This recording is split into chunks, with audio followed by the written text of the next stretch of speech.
Hi guys, I'm back to YouTube, which means I am back to recording this podcast, something that I have really missed, to be honest with you. So welcome to episode 3 of the Driven247 podcast. And as I speak, I've got the YouTube tab open on my laptop and I am currently uploading the video that you probably would have seen by now. But this is where the podcast comes into its own, because I've uploaded like a 10-minute video, talking video admittedly, saying where I've been, why I've been away from YouTube, why the break from YouTube and podcast recording for that matter. And then I can go into more details, sat on the laptop, just talking to the laptop and recording this podcast. I can go into more detail in a podcast, and that's where, like I say, this podcast really comes in, because I want to go into more detail about a few topics which I did mention in that video, and this is the podcast, the place to do it. Something I'm going to talk about which goes on from the previous episode of the podcast, episode 2. And in episode 2, I basically started a new job, and I was at the job for about 3 months. And in my last podcast, episode 2, have I just mentioned that? Yes, I have. I mentioned that I wasn't very happy with my job. Now, don't get me wrong, I've worked harder jobs in my life for sure. I just wasn't struck on the job. It just wasn't for me. I didn't like going in to work every day. As I say, I've worked much harder jobs where I've really, really hated them. It was a job that I could do. I was good at doing, I believe. It just really wasn't for me, to be honest. And yeah, sometimes when you're not happy, you just got to leave a situation or look for an exit route and escape route, shall I say. And that's what I did. I was looking for other jobs. I was so unhappy that I was just debating just leaving and not having another job to go to, but that is very, very risky. I was kind of thinking, can I sell a few cars and just kind of get by until I find another proper job? But luckily, I made a phone call whilst I was at work at my old job, got invited for an interview the next day. I went in for the interview about 7:30 in the morning before I was meant to start the job I was currently at. And luckily, I got offered the job there and then, and I basically wrote an email notice to my current employer, and I just said I wasn't coming in. Now, I believe I should have given notice. I knew I should have given notice. I didn't want to be honest, so I just quit. And now I'm in a job which I've done before, but for another company, and it's a job that I've loved doing before. I'm now back at it. And it's a job that's got kind of less stress and less pressure. And yeah, it's a job I love doing. And when you've got a job you love, well, not love, but when you've got a job you like to go to every day, you don't mind waking up every morning, do you? Without that sounding too deep, but you don't mind going into work when you've got a job you don't mind doing. So back doing a job that I like. Yeah, like I say, don't mind going to work every day now. I'm back doing full-time hours, whereas before my past 2 previous jobs, I was kind of doing part-time hours, so I could focus more on the YouTube side of things.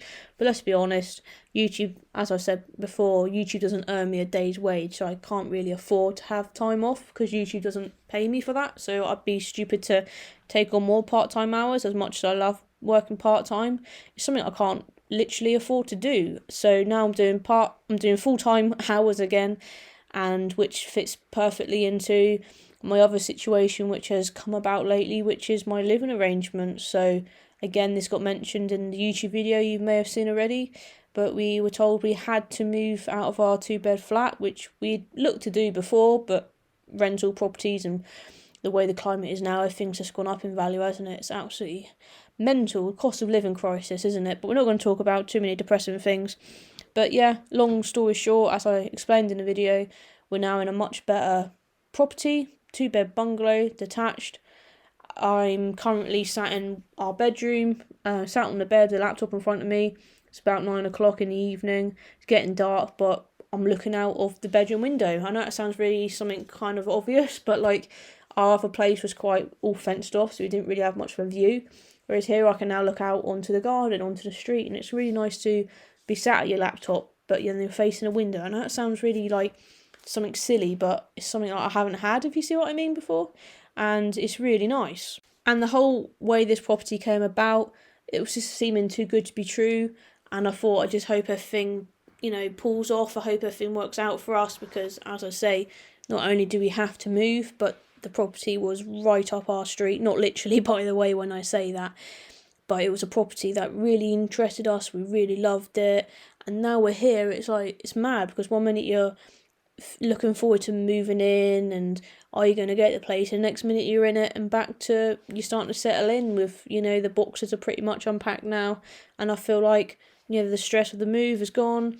As I say, we're settling in now pretty quick, and I can then start to focus back on normal stuff. And when normality comes into my mind, it comes back into my mind of doing the YouTube, doing the podcast, and pleased to have my laptop back out and to be chilling and doing this podcast this evening. So in our previous property, we did have a driveway out the back, but you couldn't get electric there, power.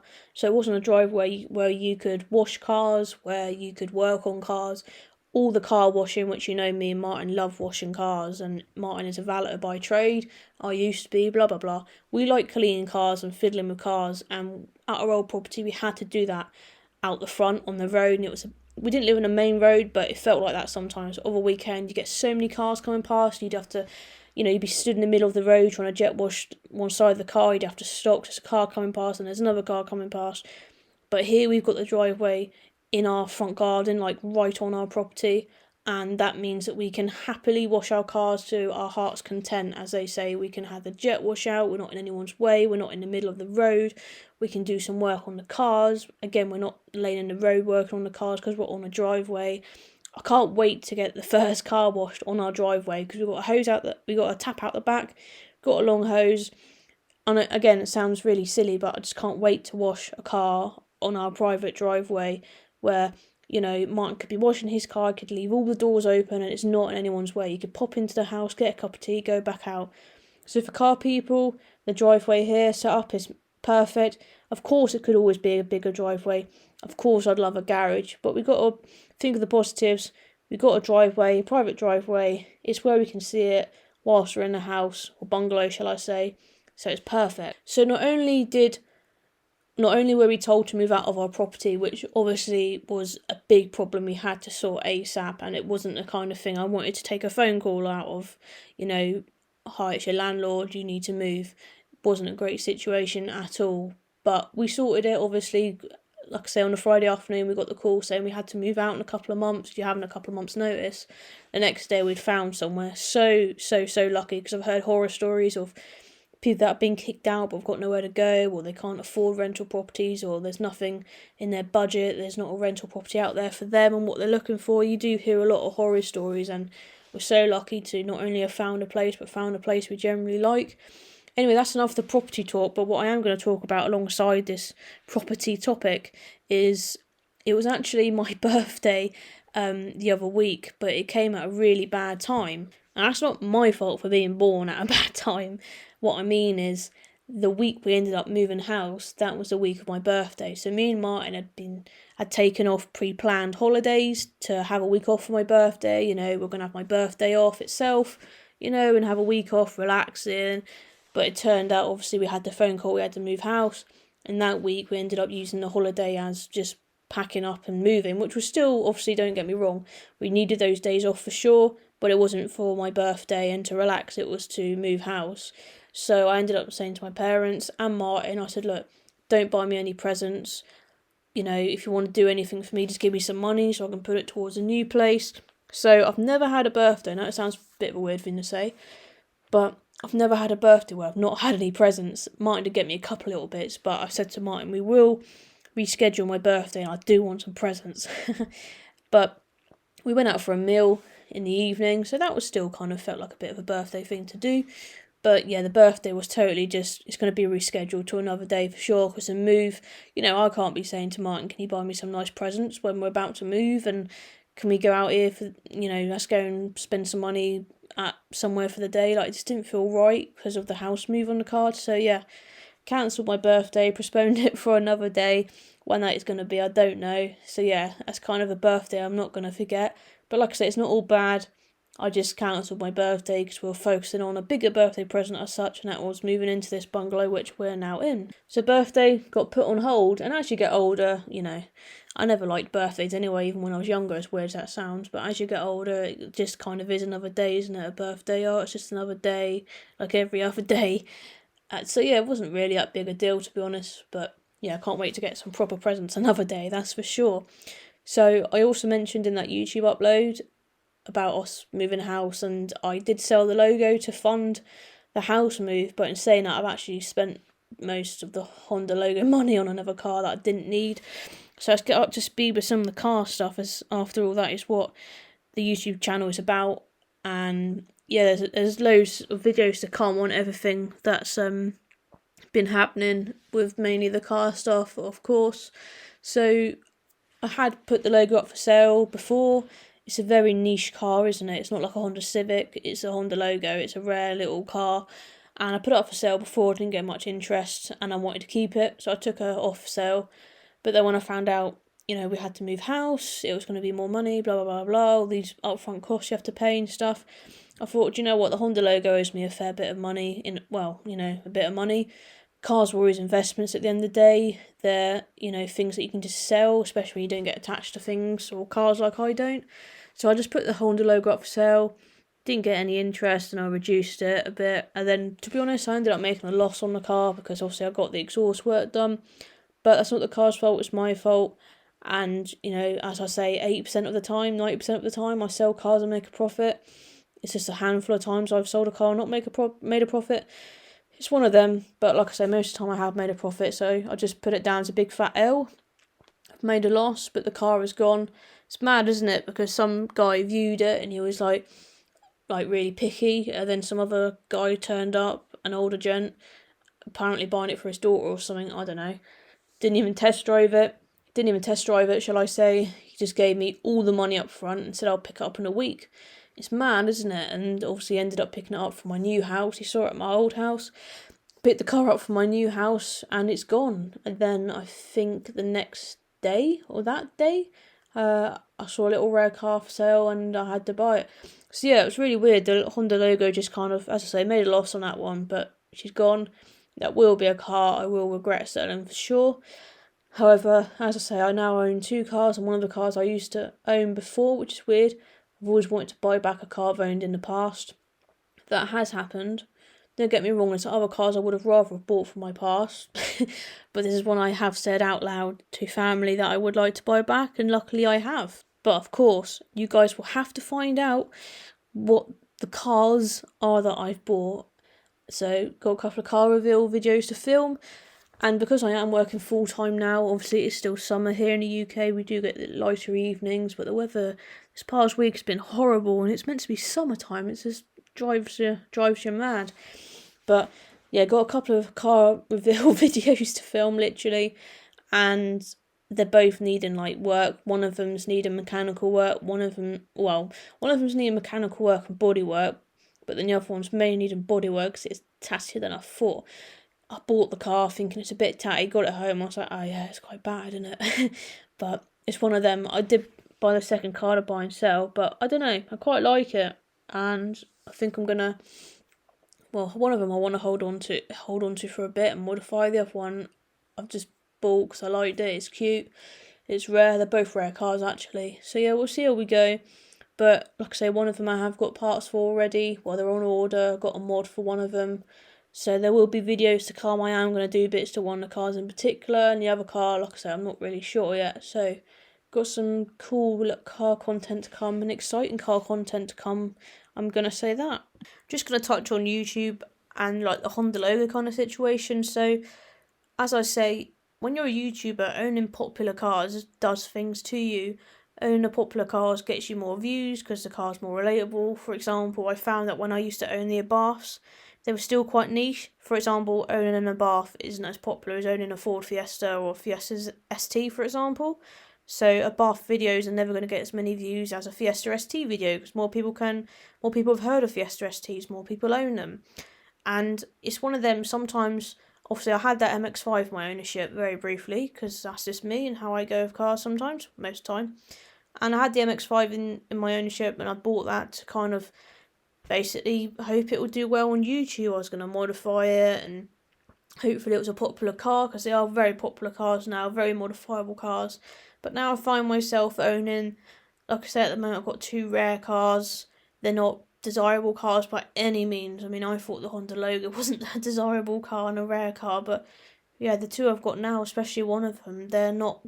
The two cars I've got now basically aren't cool cars, but I've bought these cars for me, and if they do well on YouTube, they do, and if the videos go well on them, they do. But I've got to remember, I'm not in a position where I've got money to just buy cars for the sake of views. I've generally bought these two cars because I generally like them, and I don't know how they're going to go down on YouTube, but I don't really care because I wanted to buy these cars for me, and I personally like them.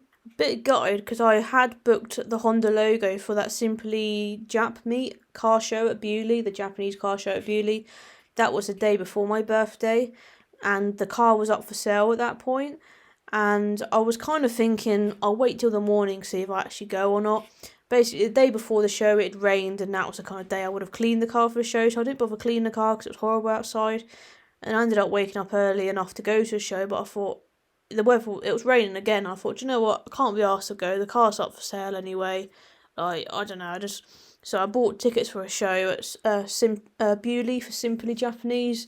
Just wasted my money basically because, like I said, I bought two tickets for me and Martin to go to show the Honda logo. Didn't go in the end, but it's one of them. I just didn't want to go and show off a car that wasn't going to be mine anymore because it was up for sale, and really gutted because I did get a ticket through to go to the Festival of the Unexceptional. Some of my audience might know what that is. It's basically a show which is, of course, a million miles away from where I live. It's a show I definitely, really, really want to go to. And I think I got a ticket through because I did have the Nissan 100NX and I got given a ticket, but obviously I no longer have that car either. And obviously I didn't have a car to take to the show, and obviously the show was also on the week that I was moving, or the weekend that I was moving, so unfortunately I had to decline that show because I was moving and wasn't able to go. But the main reason was, I guess, I didn't have a car to take anyway. But these two cars I own now, well, they could both definitely go to that show, that's for sure. When it comes to car shows, the most I've ever been to is in my Bath ownership days, but even those shows were mainly like Italian car shows and the Bath car shows, if that makes sense. I've always said, like, I really want a car which is show worthy enough to just take to shows all year round. Like, I've got a calendar, and a lot of weekends I'm just up and down the country taking this one car to shows, getting my name out there in this one car. And I'm yet to find that car. I'm yet to also modify a car that much that it stands out. And as I say, one of the two cars before, the one I've owned before, that's the one I'm going to modify. I've got bits for it. It's a bit of a story with that. That I will explain in a YouTube video. But yeah, one of the two cars I've got I want to modify for sure. I will do, and maybe that one can go to shows. But yeah, I really want to go to more shows. I just need to settle with a car, obviously, modify a car. You don't know how to modify a car, but I want to modify one of the cars and get up to some kind of show spec and that. And because both the cars I own now are quite cheap, like cheaper than the logo basically, for what I bought the logo for, I've basically bought two cars for that price, just over. So that's pretty cool. But yeah, I'm kind of willing to give a few bits a go myself on both the cars, and I have already, so that'll kind of keep costs down as such. And got my brother, who is a mechanic, who's going to be doing mechanical bits to one of the cars. As I say, I've got parts on order. A car does need something, one of them. Am I just talking in riddles? Because you don't have a clue about the cars I'm talking about. But you will do soon on the YouTube videos. So yeah, now I'm working full time. I am going to have to try and find time of an evening or the weekends that I do get off to bosh out some YouTube videos. So there are lots of, as I say, videos to come. I'll keep doing the podcast. I'll try and, film one. I'll try and record one every couple of weeks like I was doing. So apologies for the lack of podcasts. Obviously, that's because I've been off YouTube. There's been a lack of YouTube content because I've obviously been moving house and that. But like I say, this is just a bit of a backstory to the YouTube upload that you might have seen. This is where, as I say, the podcast is great because I can go into more detail about things. I said in the video I sold a Honda logo, but I've explained how I sold the Honda logo in this podcast for easily listening, isn't it, really, I suppose. I'm struggling with this podcast a bit. We've been going for 20 minutes, and usually I don't struggle to record. Usually I can go on for half an hour or so. But I think I'm going to wrap it up here and call it a night with this podcast. As I say, just a bit of a backstory to the recent YouTube upload. But I'm back to YouTube. I'm back to doing this podcast. I will commit to it because I really like doing these podcasts and going into, as I say, further detail with subjects. So yeah, just happy to be back in a job that I like. I've got a car ownership that I used to own before, and it's going to be a better time this time round. And I own a car that wasn't on the cards, but yeah, got 2 cars, got a nice little bungalow now, so all's good. We're settling, we're getting there, getting back to reality, as they say. Most importantly, not most importantly, but I'm back to doing something I love, which is this YouTube podcast malarkey. So thanks for listening. Look out for more podcasts if this is your thing. Let me know in the comments below. I don't know, your comments on this podcast, basically, and what I've spoken about. Car reveal videos to come, most importantly, to YouTube. So thanks for listening.